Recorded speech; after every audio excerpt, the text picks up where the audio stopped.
And welcome to Pulp Mythos. I'm Brian here with Larry, and we're going to be discussing Mare of Easttown, episode number 3, enter number 2. If you've not hit the sub button or the bell, please do so. We'll be doing these reviews every single week. Leave a comment, hit the upvote. That really helps push the videos. We had a great conversation in the comment section for the last episode. We appreciate that. And lots of upvotes. We appreciate that. So let's start with Dylan. He's alive. We weren't sure last week. Kenny shot him in the back. He survived. He's in the hospital now. Kenny turned himself in, and I guess he'll be in jail or whatever.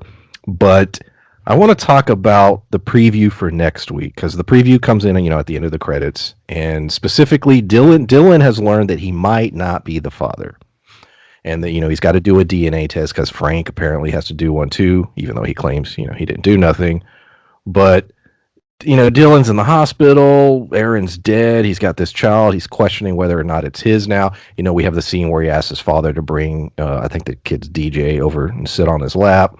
He's looking at him.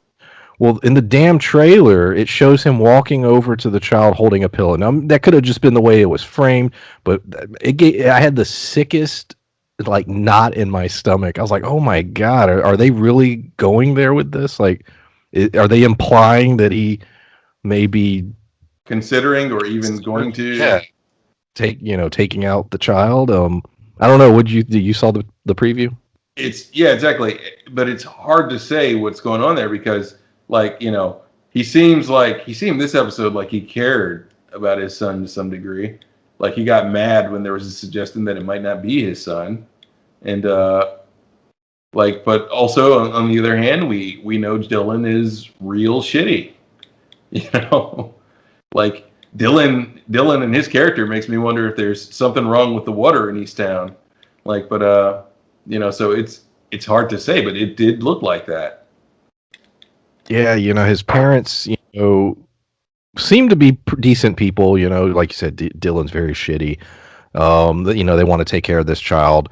They're all hoping that it is, in fact, is his child. But we've never really had a whole lot of scenes where Dylan's sort of expressing himself and sort of saying what he's thinking. And so he's a little difficult to figure out. Like I said, it was a quick little shot, but it was very disturbing. And I wanted to jump into it because it was the last thing I saw watching the episode. And it was one of the most shocking moments. As crazy as the episode was, the most shocking thing was that in the preview. Yeah, absolutely. But we have the stuff with Frank. So, like I said, he is going to get a DNA test. In fact, he took it in the course of the episode. We do not have the results, so we do not know if Dylan or Frank is the father. Could be somebody else. But Mare, goes straight to his house, brings it up. There's a whole, interaction there. He's very frustrated and angry. Then he does reveal, well, he did lie to Mare. And he's like, well, I did help her out, and she was going through some stuff. Frank, the way he handled the situation, well, if I was accused of something like that, I would flip out too. So I get it there. But on the other hand, he did lie during this investigation. Mare doesn't know what's going on. She's just like, hey, what the hell? And even if it's not true, this rumor is out there. You need to jump on that shit and, deal with it immediately. Well, yeah, it's the sort of thing where it's like, even if he was innocent, it's super suspect that he would lie about that. It's just weird. It's a weird thing to lie about it. If he was just like, yeah, she's one of my students. She seemed depressed about the baby and everything. Her dad's not really helping her out. Her boyfriend's not helping her out. I felt bad. She was doing pretty good up until now. So I brought her some Pampers and etc. If all he said was that, I think he knows Mare well enough, and at least from what the show has shown of Mare, she probably would have gone okay, and that would have been the end of it. So I feel like he's still hiding something. Could absolutely be. Like I said, we did not get the results back from those tests, so he could be the father. Or I found it suspicious. We get the scene where I forget the character's name, but it might have been Lori's husband, or at least his friend, or it was one of those characters. They were at the barbecue, and he's like, hey, Frank's, he was out with me till 2:30, and here's a picture of him drunk, and he was, pissing in the closet, blah, blah, blah. That guy seems to be popping up a lot. Him and that other guy, Yeah. Kenny's cousins or whatever. Mm-hmm. I'm starting to get a little question. They seem to be in every other scene. They're always around. They don't have a lot of dialogue, but I don't know. There was something a little suspect about that particular scene because I'm not saying Frank necessarily did anything, but now I'm starting to point my finger to Lori's husband. And that's a good point because, like you said, Frank was in the car drunk, passed out. So he could have killed her while Frank was passed out, if anything. And by showing Mare that, oh, well, Frank was, passed out and I had him and I took care of him and I took him home, He he's made an created an alibi for alibi. himself. Created an alibi for himself. So just throwing that out there. Yeah, Um, that's a pretty big possibility, I think, and it's like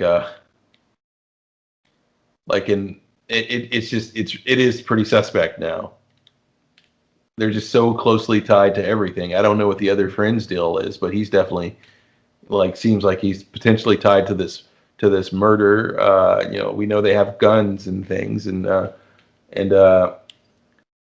if anybody drug her out there, it could have been those two. Honestly, to say whether or not it was the other friend, the other friend was involved. We're clearly going to need to get more of his story, but it is like the one of the most suspicious things in the show so far. yeah, his name is John Ross. There you go. Oh yeah, That's John Ross. Yeah. but I don't know what the other guy's name is. So we were discussing whether or not Mare would be taken off the case. We were suspecting because so many people in this town are tied to her, and the case keeps getting more and more personal. That perhaps Colin Zabel would be like, "Look, you can't be a part of this." That was a theory. We were wrong and right. She was taken off the case, but not at all for that reason. The reason she was taken off the case was she did something sort of shocking to me. I was very confused as to what was taking place until the very final scene, but the daughter, not the daughter, excuse me, the mother of Andrew, Mm-hmm. her grandson, wants him back. She's, I guess, gone through rehab and everything. She wants him back. She doesn't want to work out any kind of deal. She was being, pain in the ass in that scene. Like, you could tell Mare was finally like, all right, we'll talk it out. We'll try and hammer out a deal. And she's just like, no. Now, the most interesting part of that scene was probably the fact that she was telling Mare that her son hated Mare Mm-hmm. and that there was this animosity in the family and there was something there. So that's interesting. I would love to hear more about that. But what Mare decided to do was steal drugs. I was confused when she was stealing the drugs. I I was was thinking, confused the whole time. I was like, well, maybe maybe she's an addict. And that's an element to the story, but that wasn't the case. She planted the drugs on um, Carrie, that's her name, and Mare's boss, the chief, um, basically figured everything out. Came to Mare, was like, "Look, I know what you did. I know why you did it. He is going to cover for her to some degree. He's like, that he's going to let the girl go, but Mare has to step down for like personal reasons, basically." So he is going to cover for her. He's not, I don't think he's going to charge her or anything like that. That based on what it sounded like. But she is off the case, and he wants her to basically step back from the um, police work. So yeah, what do you think about that whole dynamic? And like you said, I was confused as hell as what was taking place. Yeah, he put her on administrative leave, and I thought it was crazy. That was like I had no idea. I thought maybe this was tied to some other clue that I missed, or um, I thought maybe it was tied to I can't remember her name because I think she was only prominent in episode one. What's her name's brother who robbed her or something? I thought Oh it yeah, I can't remember his name. may have been tied to something with him, but the fact that she's like, no, I'm just gonna plant these drugs. I was like, whoa, that's a wild turn, and and Ellie was surprised by the fact she did it. I'm surprised that she did it in such a sloppy way. She left the little logo on there and everything. You know, it's just weird that she did such a dirty and not just such a dirty thing, but such a dirty and poorly thought out thing. like the chief was saying, what were you thinking? You know, Yeah. you'd have to be stupid to not piece that together. Like these all have this little alien logo, and you put it in our car, and we're like in specifically two bags, two that we happen to be missing, and like it's marked out in our records that it was 66 and now it's 64 for some reason. It's it's uh it's weird, and yeah, I guess we're only 3 episodes in, so we don't really know Mare, but like from what we thought we knew of her, it felt kind of out of character. I guess that's why you didn't guess it either, because it just didn't seem like something the Mare we've gotten to know so far would do. Exactly. And like I said, I suspected she'd be taken off the case at some point, but this was not how. But we see yet again in the preview her going to Colin's house or apartment or whatever. So clearly she's not going to stay away from this case. And I guess that'll be part of the drama, going forward. Right. Yeah, she's gonna get involved, and it'll be interesting to see how she goes about that. Not being a police officer, and likely having to duck all her work associates, and having to sort of work the case with Colin being a proxy. Because as we've learned, Colin is somewhat incompetent. Yeah. He doesn't, we know he's this, big detective and he solved this big case, but the more we learn about him, he's not really that good at his job. He got sort of lucky, it sounds like, in that particular case, the big one that he solved, because he's constantly making or saying dumb things throughout their entire investigation. She's sitting there setting him straight and basically figuring everything out. He's making what appears to be, based on the way that the show is framed, rookie mistakes in terms of how he's been doing this investigation. So I agree that we're going to get to a point where she's going to be like, look, you don't know what you're doing. I'll help you. But nobody can know. I think that's where we're going to go with this. We get the scene at the bar towards the end where he's extremely intoxicated. He's confiding in Mare, basically telling her about his personal life and the fact that he was almost married once and then she left him. He gets one brief moment where he sort of looks at Mare and he's just like, "Hey, what's up?" And for a moment, he's trying to make something happen, and she gives him the look, and he's just like, "All right, whatever." But I thought that was funny. I was like, like, really? But I think Mare was also like, really, it's like, exactly, yeah. So, it's one of those things where he's, he's far more incompetent than I think we as the audience thought he was going to be, and like I mentioned before, clearly she's going to work through him, but it seems like potentially, like, before she gets back into this or until she works her way into that role, like, in what ways might he mess up this case already, just because he's the one person on it now that she's not on it, or do they partner him with someone else is the question. And if that's the case, does she now have to duck Colin's partner, or since it's such a small town, would that person be okay with Mare, sort of helping them out, not knowing why she's been taken off the case? Because I'm pretty sure at this point only the chief knows. Based on the way it sounded, he was going to protect her. That's what I got from the scene, that he was going to basically clean it up so that she wouldn't face charges or anything. Yeah. That's what it sounded like. I mean, we'll find out. But I would assume if that is the case, that he's not going to tell anybody else what's going on or what happened. Now, the possible benefit of this is if he does in fact clean this up, and then he gets pissed at Mare, she can be like, "Well, you can't say shit now because you'll expose yourself." Yeah, because now he just covered for her, and it's like, okay, well, if I did this, then you covered it up, so. Yeah, but she's probably already in hot water with him, and there's been enough betrayals, I think, because like he said it himself, which I almost said it at the screen when he said it. He's like, I don't even think you should be on the force anymore after this. I'm like, well, then kick her off the force. It's like, you're the chief of police. If you can't do it, who can? Like, but he's like, I don't think you should be on the force, but I'm gonna slap you on the wrist and put you on administrative leave with pay. Yeah, how true to life. Yeah, right.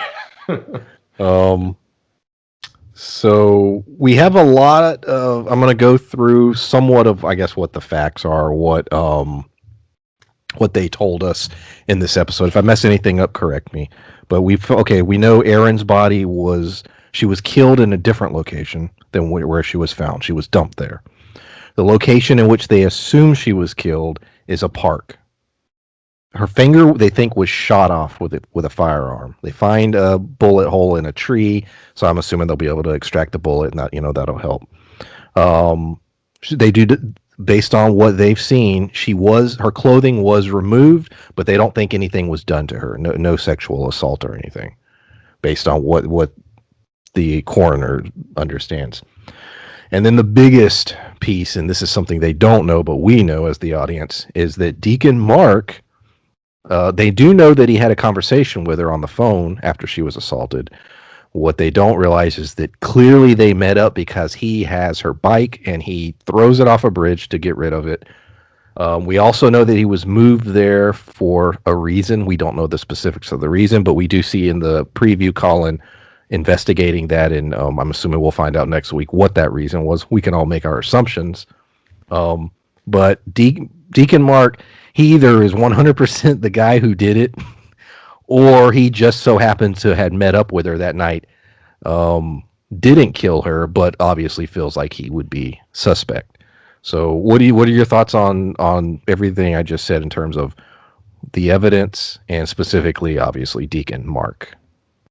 Deacon Mark is involved in some way, heavily. Like you said, no doubt he's got her bike, and that's suspicious enough. So clearly, like, they met up that night for some reason, and it's like I still don't think that exonerates her uncle. What's his name and his friend from or his brother, like, because they're both his cousins. John Ross. Yeah, exactly. John Ross and the other cousin. Yeah, I don't think that exonerates them. Like, they all may be in on it to some capacity, is the thing. Or it could have been, or I don't know, John Ross could be covering up for something else, and it could be the deacon, for all we know. Like, it's hard to say at this point, but it's clear that, whatever happened to Erin, something happened with the deacon, likely first, because he has her bike. And, she was found without her bike, and but the deacon seems very panicky. So I don't know if he would have the wherewithal, like, if he did anything, if he murdered her to take her bike and do all the other stuff he did. Like, but I feel, given the forensic stuff that they did this episode, that her clothing was missing, because, like, there's some evidence there as to who the killer is in some way. Like, somehow there's evidence, like, whether the killer bled at the crime scene or anything. Like, what's a good question? Like, did we see anybody bandaged or anything? That's a good point. Yeah, definitely. It's so crazy because everybody is lying, but we don't really know why. Like you said, we know that even Kenny lied. We know that he was out that night. He said he wasn't. We know Frank lied. He said he didn't really know Erin that well. He lied. Right. Obviously, Deacon Mark is lying about every damn thing. So all these potential, killers are all lying. The only one I'm convinced didn't do it at this point is Dylan. Like, he's about the only one. But shit, who knows? Maybe that's I'm way off base. Now let's go to somebody that I'm suspicious as hell of, only because there's so many scenes that just have me scratching my head. Not only in suspicion, but why are you showing me this? And that would be Siobhan, Mare's daughter.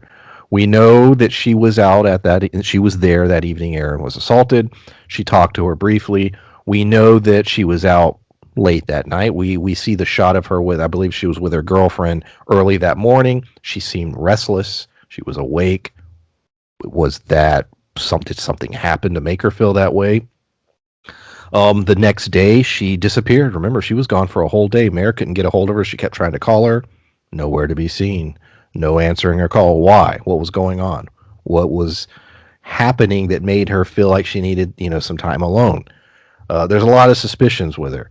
Then we have the whole thing. Then this isn't really suspicious, but it is interesting. I wonder why the show's doing this. She's making like either a music video / little documentary thing for her brother who took his own life, Kevin.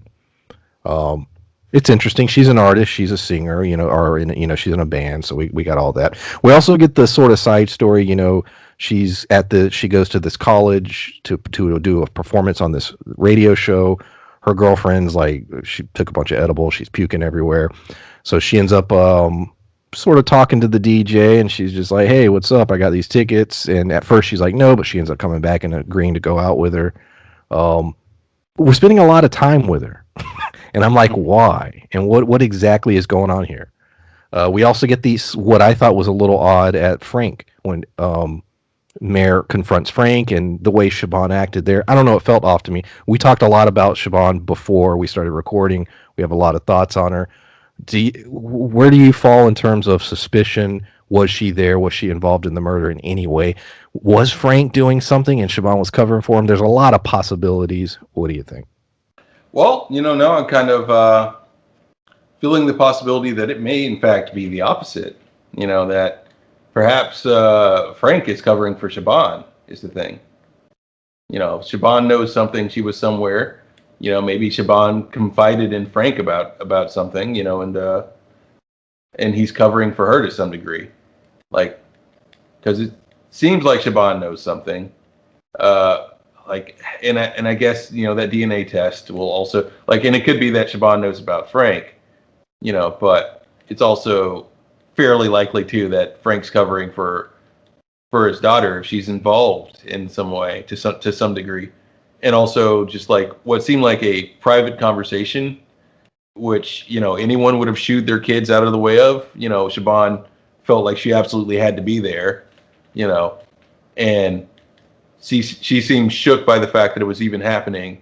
And given Mare's relationship with Frank, I don't get the idea that Siobhan hasn't seen them argue before. I feel like Siobhan has seen Mare argue with everyone, and this isn't, an uncommon occurrence. So it puts a lot of suspicion on Siobhan. And like you said, we're the camera, the scenes focus a lot on her. So she's playing a fairly big role in this and also not only is that does it seem like she's making a memorial thing about her brother, but some of the things she's saying about Mare in that, makes it seems like she's casting some sort of she's placing blame on Mare to some degree, because she mentions the scene in the movie theater and everything where people made fun of her brother and her mom was so ashamed that they left, and it seems like she blames Mare for something, potentially for her brother's death, and but it feels like that's not the only thing. Clearly, that it seems like there's clearly something more there. But there's definitely something we're missing, and I feel it in her scenes. Like it feels like there's something else going on there, but I can't quite put my finger on it. There was also one of the, I'm gonna say it, I don't care. The great in the scene before they go on air. The band names. The band names. They start rattling off all these different band names. One in particular, I'm gonna Mannequin Pussy, and I was just like, who wrote? Are these real bands? And I didn't take the time to look them up, or did they were just having fun making up these bands? But I was like, you got to at least play some of it and let me hear it. That was one of the scenes where you're like, okay, you can't just say that and expect me to go on with the rest of the scene and follow that and not be distracted in any way. So I'm like, this is the greatest band name of all time. I'm trying to think of what their album art would be. It would be some very mundane hipster stuff. It. Just a cup of coffee on a table. Mm-hmm. Richard, we get a scene with Richard, him coming to pick up Mare Gets to meet her mom. There's a fun little scene. I actually quite like that one. It was because Mare's everything is so dramatic in her life, and it was sort of a nice, fun. He's being flirty and nice and everything. I don't know. It was nice because Mare is so mean to her mom all the damn time. It sort of pisses me off because there's the scene where she's telling, Andrew or Drew, like, hey, you may have to go live with your mom. Well, she's just setting him, being real, and Mare loses her shit on her. And, but anyways, going back to Richard, we have the scene with him coming to take her to dinner. And then he gives a whole story about how basically, he had a horrible situation with his wife and his son. And I guess he really wasn't there for him. And he got wrapped up in his celebrity. He admitted it. Mm-hmm. He's just like, look, I got popular. A lot of women like me. I like them. Had a lot of good fun nights, and that's just what it was. So he was being upfront about it. Well, that looks like it was what was happening at the party he was at. Yes.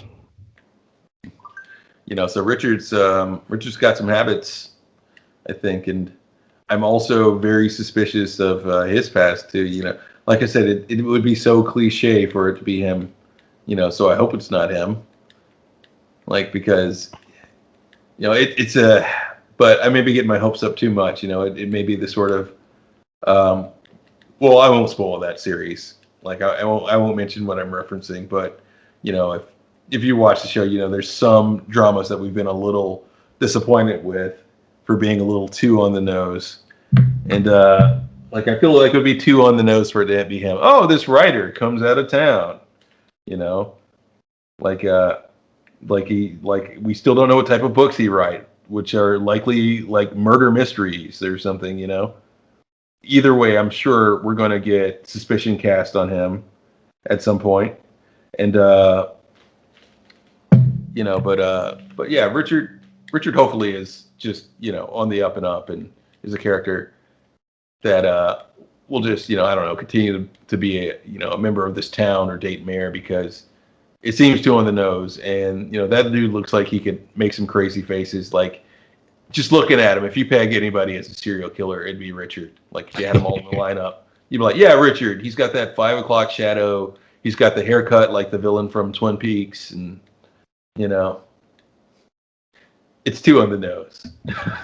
I think so. Also in the previews, and I know we've been talking about the previews a lot, but it was heavily loaded this week. We get, I forget the name, and I didn't write it in these notes, but the cold case, the one where the girl's been missing for a year. We get her mom gets a phone call, apparently, or is going to get a phone call in next week's episode, basically saying, I got your daughter, if you want her, I need money, blah, blah, blah. And we're getting all these shots. It looks like maybe someone's being held captive.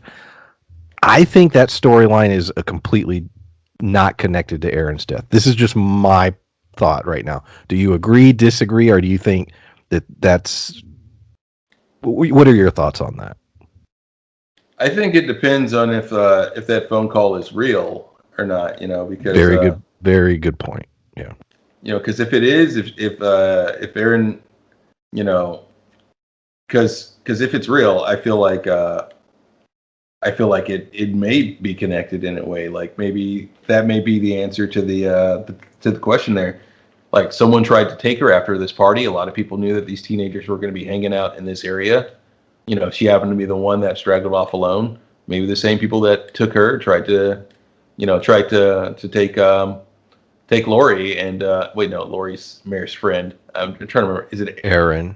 Aaron, yeah, tried to take Aaron, and and Aaron ran, but they were clearly armed, and she was murdered. Like, there was a struggle. She got blood on her clothes. That's the missing clothes. So if that's legit, that could sort of tie things together. I think the most fun thing about this show so far is there's like 3 or 4 possibilities, and all of them would work for me. You know what I mean? Like yeah. It's not one of those where I'm like, well, I do agree if it's Richard, that'll irritate me. But besides, watch it be him. That'd be. It's gotta be Richard. I'm like, God damn it. But besides that, there's so many possibilities, and everyone is lying about something. There's so many twists and turns. We have another storyline that this episode dealt with. So Betty was one of the first characters we saw at the very beginning of the first episode. She called Mare because she said it was some guy that was like peeping in the house or at a young girl. That story disappeared and now it reappeared this episode, but they didn't talk about that aspect. But she did say, hey, this neighbor guy, he's really weird and he spray paints a bunch of weird shit on my thing, and she's staring at him at the barbecue. it's inter- it's interesting. And I was like, huh, why did we revisit this? What is the importance of this? Is it important at all? Is it just sort of a red herring that, hey, this guy is a little off? Is there something to this? Is he, malicious and, screwing with people? Could he have done something really bad? Or is it, like I said, just there? I don't know. What did you think about the whole, well, I'll just call it the Betty arc, because it has popped up more than once now. Yeah, I was wondering if like maybe he was the guy that was spying on her. Like, but Mare seems to apparently think it's nothing. But given some of the things she's done this episode, I don't know how much we can trust her opinion on things. Like, but like, well, I mean, she's a decent detective. Like, and she didn't say it was nothing, but we know that kid at least vandalized their shed and everything, and she erased the tape, like you said, because she's like, yeah, because we're imagining here that she's thinking like she doesn't want to ruin this kid's life. It's like, but it's one of those things where, okay, if he's watching them at night to the point where her grandchild, I think it was her grandchild. Like, I want to say it was something like that. Yeah, it was like a young girl in her house, but yeah, I think so. Yeah, her grandchild, like decided to live somewhere else. Like, then that's something to follow up on, because like, who knows what this dude's up to? Like, but Mira erased the tape and figured she knew better and thought to herself, "Oh, she's harmless." And if he's not harmless, well, I mean, if he is as dangerous as she's saying, well, then that's something Mira's likely going to live to regret. Yeah, if in fact he is tied to this in some big way, yeah, that would be Mayor's bad. Whoops. If he's tied to that, if he has more malicious intent than just to bother this old couple, if either of those things are true, because he's got time to watch their house at night. So, like, if that's really happening, he's got time. He's just spending his free time looking at them in their window and everything, and who knows what might happen. True. So I'm pretty much through my notes, but I want to say, I want to do this at the end of each episode, just for fun. Why not? What's your gut tell you? Who is the killer? What is your gut telling you? Everyone's going to just be like, it's Richard, and here's why. Because it may change every episode, but no, that's the fun thing. I'm gonna say it's some crazy way Siobhan is responsible. Now, maybe there's other people with her, but I'm going to say my gut feeling right this second is she's in some way, she would be chargeable in this. Not necessarily. Yeah. Okay, that's where I'm going. But I think someone else was with her. Something else was a part of it. It could be that sort of thing, but I'm thinking that it's a pretty big possibility that Siobhan saw something that maybe it was, and she may be chargeable because she's withholding this evidence. That she did see her dad there, but her dad wasn't there at the capacity that she thinks. Her dad was passed out in the car, even though she probably saw him in the car with dude whose name I can never remember. John Ross, and the other cousin. Yeah, she saw them kill Aaron. But she also saw that her dad was in the car, so she's been keeping quiet. Dude, if that's what happened, you nailed it. And I would be like, whoa. Then she's like, nope, it was Richard. Now, I know a lot of people will be like, well, how dare you not bring up Mark, Deacon Mark? Clearly, to me, it's just too obvious. Usually when you're this early in the series and you're just like, he clearly was the one, I was like, I don't think it's him for that specific reason. Did he meet up with her that night? Yep. Was he in a relationship with her? Possibly. Maybe. Could he be the father of the kid? Possibly. All those things I think are on the table. But in terms of the actual killing her, to me, it's too on the nose this early. Had this happened in a couple episodes later, maybe, but that's my reasoning for not completely thinking it was him. Yeah, he seems guilty of something because he's so nervous. Either that, or he's just a nervous guy who did the wrong crap at the wrong time. You know, like like I don't know. Let's see, how far are those woods to the church? Is the question.